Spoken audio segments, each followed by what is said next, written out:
You're listening to Closing Market Weekly, the show where real estate closings meet real-world insight. With your host, Phillip Hogan, and every week we break down the trends, tools, and the timing that keeps deals moving forward.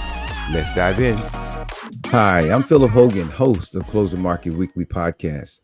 Many of you may know me as the CEO of Signing Services of America, a nationwide notary scheduling service. In that role, I've had the privilege of working closely with mortgage lenders, title and escrow professionals, realtors, attorneys, and notaries across the country. And today's guest is a notary that we have worked with. And how we got to working with Barbara and how she got to be to the show is because Signing Services of America has a monthly contest, and it's called Notary of the Month. And it's basically an opportunity for us to highlight, the notaries that are really doing some fantastic work for us. And so today's guest is Barbara Forster, who is the Notary of the Month for August. And I want to share with you just a little bit of her background so you'll know why she became the Notary of the Month. And then we'll go ahead and introduce Barbara and hear a little bit from her. So Barbara Forster is a notary licensed or commissioned in the state of Illinois. And she had her commission back in the 1990s. And Barbara collaborates with title and mortgage companies as well as third-party vendors to meet with borrowers, sellers, and buyers to facilitate paperwork regarding loans with loan purchases and sales of real estate. She interacts with clientele from a diverse social, cultural, educational background, and she explains the purpose of each document being signed and answers all pertinent questions. Some of the things that Barbara does is she travels to the borrower's home office to complete loan documents for real estate refinancing and modifications. She ensures all lender requirements are met by conducting quality checks on loan documentation submitted. She complies with the privacy laws by properly disposing of non-processed paperwork and personal and financial data. And finally, she increases customer satisfaction by facilitating the end-to-end closing process, collecting funds, and explaining post-closing process to mortgagees, all which is very, very important. And so again, Barbara is a commissioned notary in Illinois, and she has just done some marvelous work for us, and we're so happy to have you to the show. So Barbara, welcome to Closing Market Weekly. Thank you, Phillip. Oh boy. So I'm looking forward to this one because we've had some really great conversations with Barbara off air, and some of those conversations we're going to bring on to the air. So Barbara, before we as we move into the show, would you tell us a little bit more about your background and really how you got started, not only as a notary, but as a notary signing agent and working within the mortgage industry? Sure. So I was basically a stay-at-home mom with just a couple little side gigs. Okay. And during 2020, when things started shutting down, I complained to a friend that I was not a important person. I didn't have a job. I was only important to my family at that time, who had come back from college and were studying from home. And she happened to be in the title business. And she said to me, "I need you to be a closer." And I'm like, what does a closer do? She's the one who initiated. She's like, "We can't find closers right now. No one wants to close these loans. And we're gangbusters. We're so busy right now." So like I said, the kids were home studying. So I looked it up and I took some online classes. I took several. It's kind of funny. I had like a notebook, like a real student, and I would watch YouTube videos and I'd write down all of the notes. And I really trained myself and with some of the training programs online. And so then I finally just took that one brave step to go out and do it live. That's a fantastic story, Barbara. And so you were encouraged to become a closer, right? Yes. And thus, so did this company that encouraged you, or this person that encouraged you to become a closer, is she also became your first customer? No. Oh. She actually lives up in Wisconsin in Milwaukee. We talked about it and talked about traveling up there, but it was too far. Right. And like I said, once you sign up for a couple of platforms, I was getting work right and left for things I didn't even know how to do yet. So We never did. She's still my friend. We still talk all the time. But no, I never ever, well, I shouldn't say that. She's given me a couple things that were local to our area, but that doesn't happen very often. So then tell us, how did you make the connection from the advice that you got as to become a closer to finally start getting your first orders?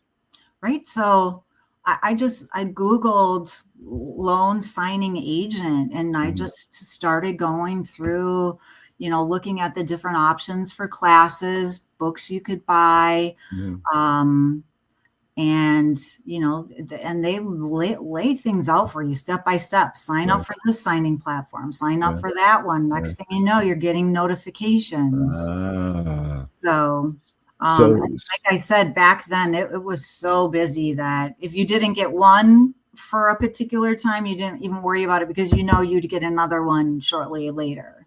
because the phone just kept ringing, right? You did, yeah. Yeah. That's wonderful. And so now, as a result, here we are in 2025, Yeah, and you are still going strong as a notary signing agent. I am. That's fantastic. So then, Barbara, how did those early days really prepare you to build a foundation to become a successful notary signing agent in today's times?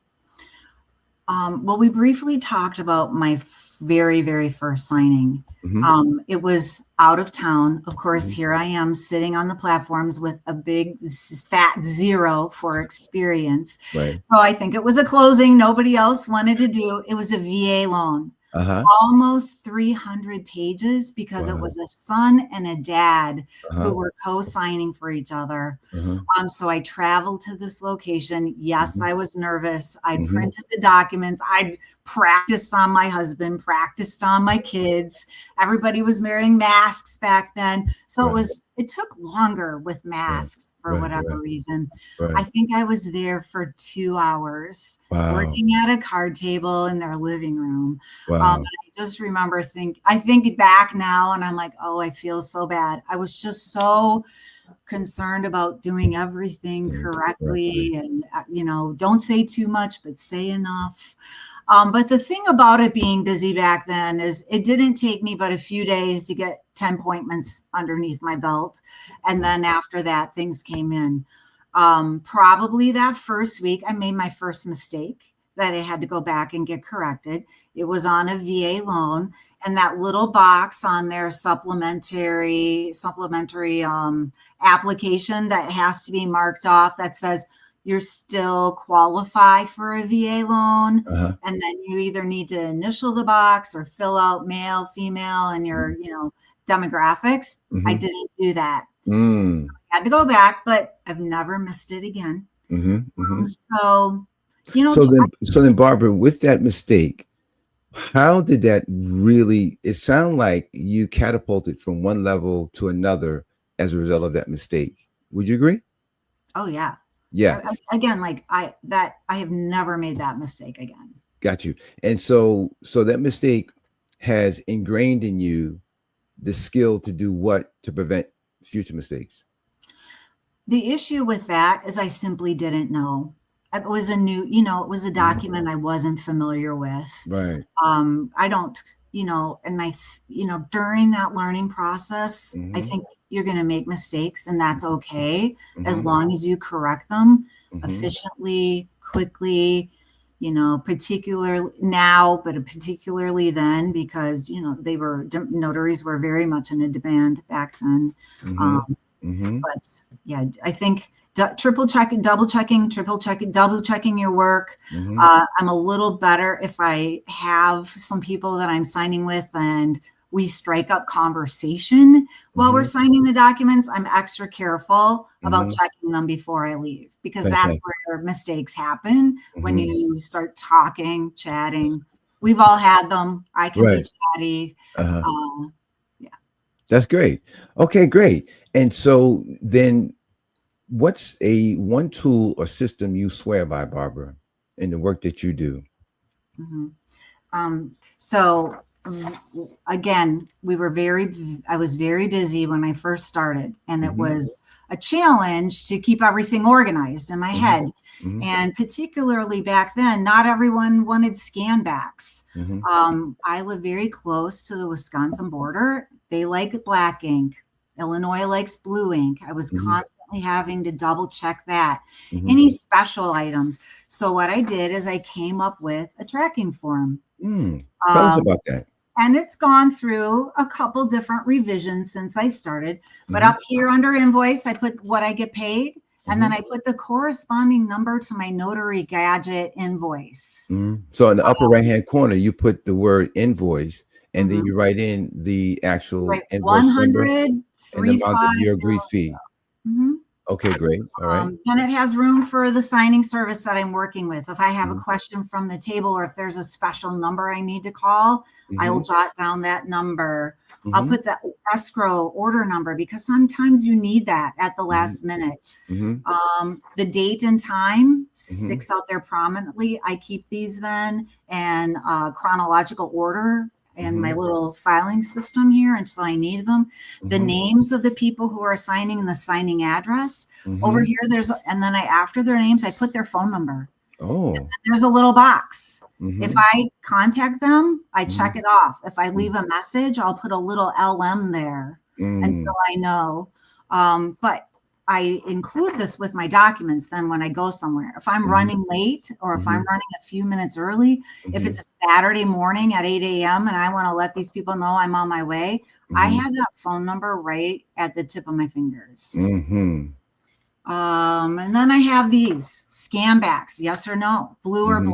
black ink, copies of IDs.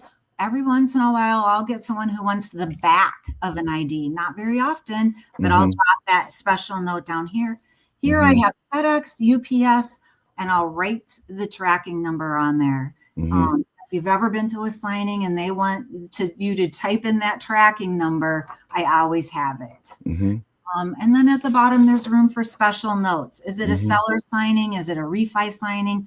Is it an assumption and the two people don't get along? Any notes that the signing service has given to me that Mm-hmm. I think will be valuable to have at my fingertips. Mm-hmm. So I couldn't live without this. After I ship, I just staple the shipping receipt right to the back of this, Mm-hmm.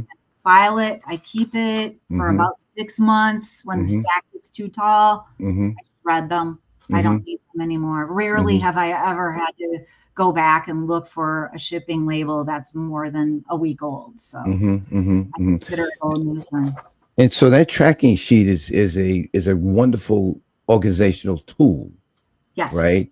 Yes. To help you because as a signing agent, you all get a number of orders from a number of different clients throughout the days, weeks, months, and years. And it's sometimes rather than trying to hold on to in your mind, okay, how many order? I mean, what order do I have with this assigning service or from this title from this client? You have actually composed this tracking report that really helps you to stay focused on the task that you have to do for that day, week, or month, not only at the time of the signing, but also post signing. If for Mhm. some reason you need to, and many times we've had to call notaries to say, hey, listen, we need to have you recall a particular situation, or we need you to go back to, have some documents corrected or documents that we weren't given from our client. We need to get those signed. And so that tracking report would give you the opportunity to rifle through to see where and when the signing occurred. And immediately, as soon as you see that information, what's going to happen, you're going to remember all the particular details as exactly as occurred. And therefore, you're ready to move forward. I think that's a wonderful tool, Barbara. Thank you for sharing that. You're welcome. You're Yeah. welcome. Yeah. And so that's the tracking sheet, ladies and gentlemen. So all of you, great notaries, I think you should really pay attention to the advice from a very experienced notary who has devised a tool that not only helps us to stay organized, but also those that are depending upon you to be organized. Because sometimes as a signing service, we're going to reach out to the notary, and we may need some information from you that for some reason we don't have in our system, or your clients may not have in their system.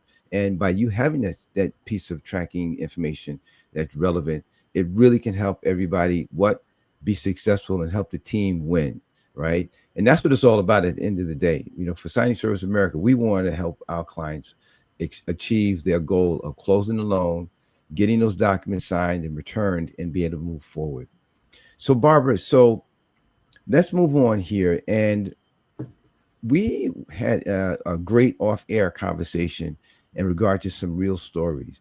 And as a traveling notary, I know you have a bunch of different stories that you could share, but there was one that really stood out, and we thought that might be something that the audience should hear. So you want to share with us what that story is? My husband thinks I should write a book about my experience. I think he's right. When we were talking just about meaningful signings, I reflected on a signing that I did for a gentleman who was supposed to be co-signing for his daughter and son-in-law's first home. Mm-hmm. And the home was in Ohio. He was here in Illinois. He was in a terrible work accident. He was actually hit by a truck on a car lot. He was a car salesperson. Oh boy. Shattered his leg in several places, one of his arms. He was in pretty bad shape. Mm-hmm. And it had happened about, I'm going to say 10 days before I showed up, because they were laughing about it a little bit at this point. They had a video, they could show me what had happened. But I brought the documents to the hospital to him, and he was in a lot of pain. But we mustered through signing these documents, and I just felt like I really had helped this person who really needed help at the time. He couldn't travel anywhere. Both him and his wife were in the room. Nurses and doctors coming in while we were working a little bit. But we got through that, and I just, the thing I love about this job the most is meeting people. You meet all kinds of interesting people with great hobbies, people who live in great houses. But when you can do something for someone who's really in need, I find that particularly powerful.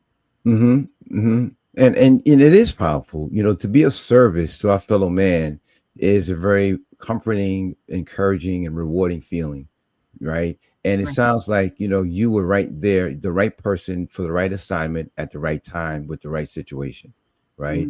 And once, go ahead. You don't know what you're walking into, you have a signing at the hospital. Yes. It could be a lot of things. That's what this particular one happened to be. Right. And so, and I think many times people may overlook, the type of real world situations that traveling notaries can experience.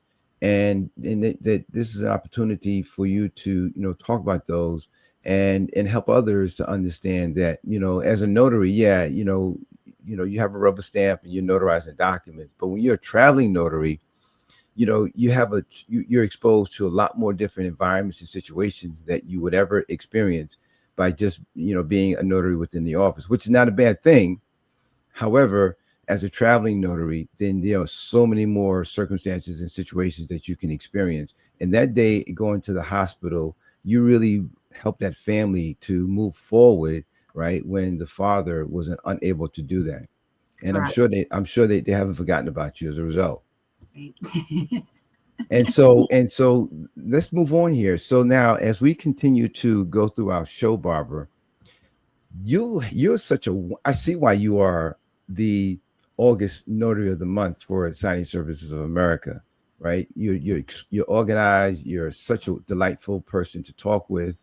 You're really committed to the work that you do, and you're detailed. And those are all the qualities that we're looking for in our notaries to really be able to be an extension, if you will, to the company and also to our clients. Yes, because our clients. I very much feel like I am representing Yes. the title company and the lender. Yes. I'm the final step from all of this paperwork. And a lot of times people complain. They're like, I have had to do so much stuff. And so I've signed so many things online. They say, do I really have to sign all of this now? And yes, you do. Yes, you do. And having a pleasant disposition really helps to get the signers to buy into the task that needs to be done, and Mhm. therefore turns it into a little bit more of a pleasurable situation opposed to a situation full of anguish and disappointment. Yes.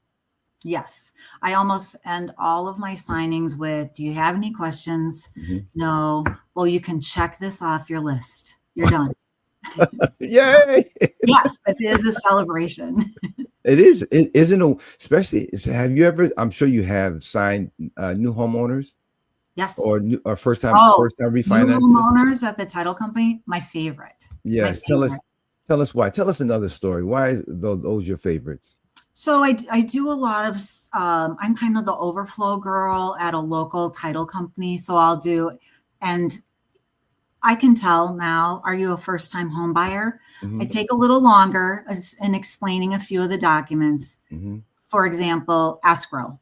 Hmm. If this is the first time anyone's escrowed something, they might need to understand that. If you've already owned a home, you get how that all works. But it's, I think, especially rewarding when you do first time home buyers. They're excited. They're probably moving that day. At the minimum, they're painting or doing something to their home. Hmm. I don't know. They're just more fun. Uh-huh. It's, yeah. That's great. And having someone like you to close a loan really helps to complete the and not only helps, but it does complete the process. But I think the added component is that, people are feeling is a moment for celebration. And you're coming into that signing with that celebratory kind of spirit. And it really helps people to come together. And although there's a stack of documents that have to be signed, you know, we that's understanding, but the celebration at the end is there, and it just makes it really really pleasant. So I'm happy, Barbara, that that you are so joyful in the work that you do, how you represent yourself and thus your clients, and thus the results that you have achieved. So with that being said, if someone wanted to reach out to you to hire you possibly for their next notary assignment, what's the best way someone can contact you?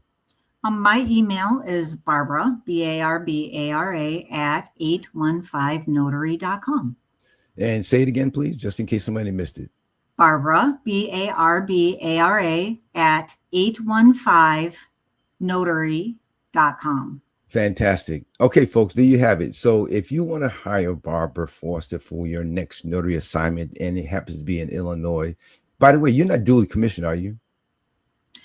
I did have a Wisconsin commission. Uh-huh. I can in Okay. Illinois and Wisconsin, but I Okay. didn't renew it Okay. because It it wasn't hadn't, working. one here and there every few months wasn't really enough. I Okay. probably should. Uh-huh. Okay. All right. I just asked since you were so close to the border of Yes. Wisconsin and Illinois. But if Yeah. you're in Illinois and you're looking for a great notary, I really recommend Barbara Forster for your next notary assignment. Barbara, thank you so much for being on the Closer Market Weekly podcast. We had a wonderful time with you. Thank you. All right. I enjoyed it. And we enjoyed you as well. You take care of yourself, and everybody out there and our great listening audience. You take care. Thanks for listening into our episode with Barbara Forster, the Notary of the Month for Signing Services of America. Bye now. Thanks for tuning in to the Closing Market Weekly. If you found this episode valuable, don't forget to like, subscribe, and share it with someone in the industry. For more insights from the front lines of real estate closings, we'll see you next week.